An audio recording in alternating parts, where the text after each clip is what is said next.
Everybody is in place, so I'll go straight to question number 1 from Dave Thompson.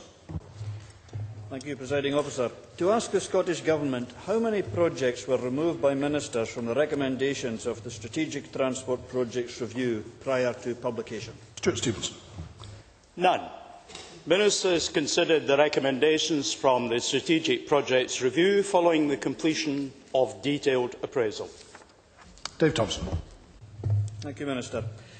In view of the importance that completion of the trunk link route has for Inverness and the Highlands, is the Minister willing to facilitate the establishment of an independent stakeholder group to explore the transport and development issues affecting the Caledonian Canal in terms of its relationship to the west of the city at Tomnahurich and Muirton, with particular regard to ensuring the free flow of traffic over the canal? Minister.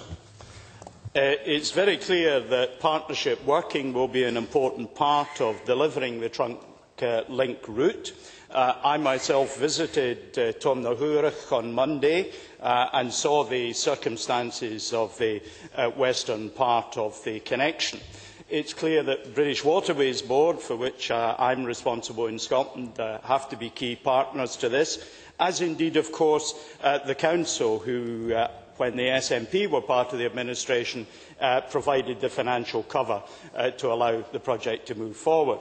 The approach the member asked me about is one which worked very effectively on the A96 and is one which I certainly intend to explore as likely to be the most effective way of drawing everyone together in common purpose to build on the investments we are making in the north for Inverness through the TLR. Mike Rumbles. Thanks, Presiding Officer. If the Minister is saying that no projects were removed by ministers, I'd like to ask him how many projects were added by ministers.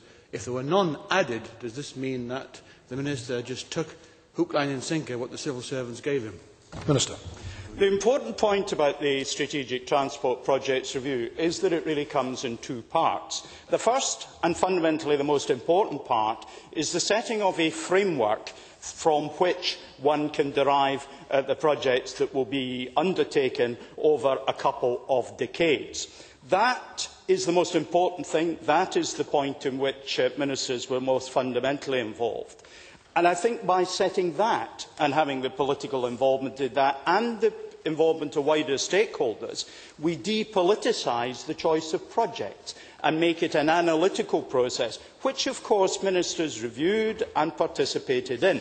But the process will endure and continue. And I hope that members will recognise that the three priorities for the roads in particular, first of all safety, secondly maximising the use of the network, and thirdly making sure that we support economic development as funds become available, is a way that commends itself not only to the Government, to members right across the Chamber.